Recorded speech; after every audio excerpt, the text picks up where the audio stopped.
Yo, what is going on, PartTimerZack here. In today's video, we're going to be talking about Aether Gazer. I wanted to go over the survival mode that I recently unlocked and also talk about a brand new character that I was able to pull today. And I was super excited to kind of get her, so I'm hoping that you guys are going to be excited as well to kind of see her. Now, talking about the survival mode, you can see that I can kind of go wherever I need to go, but there are some times where these little red orbs are kind of blocking my way.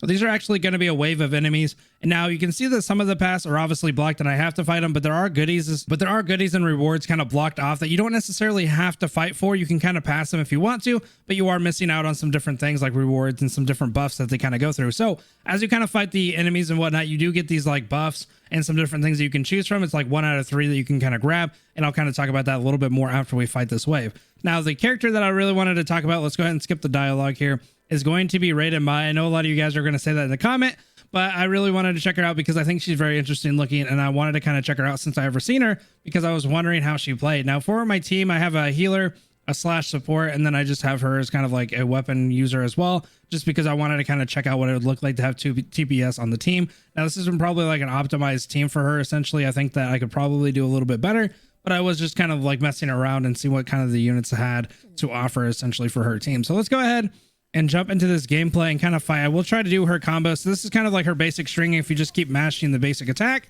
you can see it's kind of like not really flashy. I honestly don't mind that, but it is kind of a basic combo. Well, let's go ahead and see if I can't go over here because her actual combo when it comes to her abilities is kind of a thing. So let's go ahead and do bam, bam. Hopefully I'm going to be able to do it. And then this AoE. Oh, he moved over, but essentially that can go behind them and they can go through like kind of an AoE. So if anybody's standing behind them, it is kind of a good move in order to kind of do quite a bit of damage to like a group. Now, the cool thing about the survival mode is you actually have to pay attention to your health because your health does not regenerate after each and every fight. You do end up going into the next fight with the health that you have from the previous fight. I didn't know that when I first went through it. I started to lose very bad because I didn't have enough health to go through the fights and whatnot. So let's go ahead and show her alt. I'm going to try to do it in kind of like a group setting because I think that it does hit quite a bit of targets if you do it in kind of a group like setting instead of just doing it like, you know, off to the side or whatever with one unit.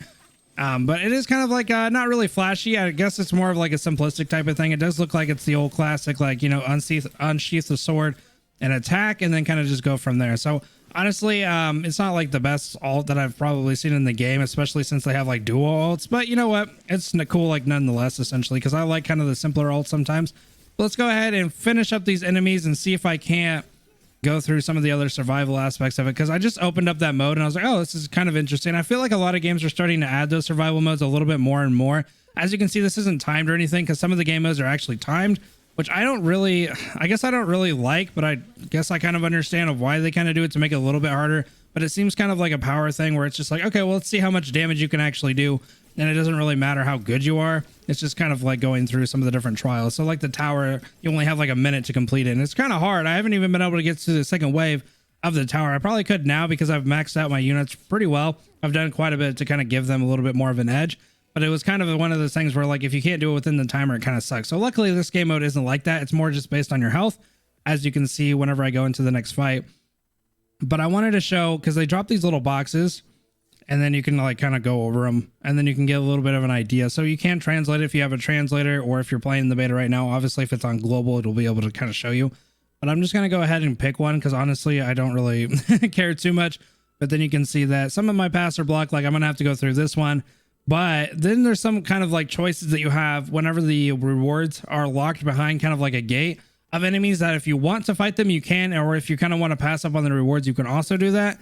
So I'm not necessarily sure if like, you know, a lot of people are going to be doing that, but I would feel like it kind of depends on where you're at health wise, right? Because if you're like, okay, well, I can risk a couple health, then go ahead and do it, because like you are going to probably take a little bit of damage on most of these kind of turns, even if you're doing like a really good job. I was even like half health there, but I guess I wasn't like paying attention too much. If I'm being honest, I was just kind of going through some of the motions. So I do like her combo though. Like I said, it is kind of like simplistic, but you can kind of chain it off. Unfortunately, he was a little bit closer. So even after you kill somebody, you are able to kind of finish it and then go into the next enemy if they are close enough, which is kind of a nice thing to see, because a lot of these combos do tend to fall off after the enemy that you're fighting dies, which that kind of sucks. But you know, it is what it is. Not all the enemies or not all the units have AoE attacks. So I can definitely kind of get behind that. So anyway, let's go ahead and smack down the reins of above. That's why I love that. I love that support. She does so much damage.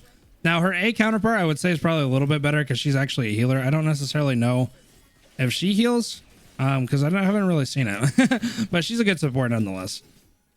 So okay, we got more. So I'm gonna go ahead and try to use my ult, because the ult's kind of weird. So sometimes I feel like it kind of not necessarily bugs, but sometimes I get stuck. Like I don't know how else to explain it. Like I almost like hit the enemy and then it doesn't go through them. You know what I mean? Like it doesn't do like the AoE. It's almost like it only does it to like one enemy when it's supposed to kind of do it for multiple enemies. So I don't necessarily know if it's a bug or if it's supposed to be like that. I kind of feel like it's like a little bit of a bug, because it does look like it's supposed to do like an AoE kind of attack, not just like a, oh, hit one enemy. Because it would be kind of like underwhelming, I guess, if it was just one guy that you were trying to hit. Because like usually, especially like in these kind of game modes, you're trying to do like wave clears and you're trying to do like as much damage as you can to like waves, which is usually why I try to use her ult kind of like in a bigger space like this. So I'm able to kind of grab more than one unit. It does look like it doesn't do AoE though. So, but overall, I've been having a lot of fun with the game and kind of experimenting. I would like to like eventually get to a point where I'm making teams, but I just don't necessarily know how useful those guys are going to be right now, because a lot of you guys aren't able to play. So a lot of you guys probably don't really care too much about guides and stuff like that, because you're not able to follow along.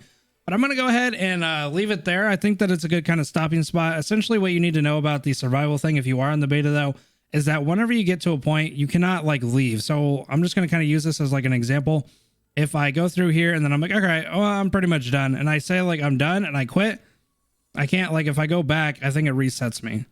Oh, it doesn't. Okay, never mind. Okay, so I was lying. It doesn't reset me. That's good, because originally I did get resetted, but I think it's because I chose to reset it because the menus are kind of like obviously in a different language.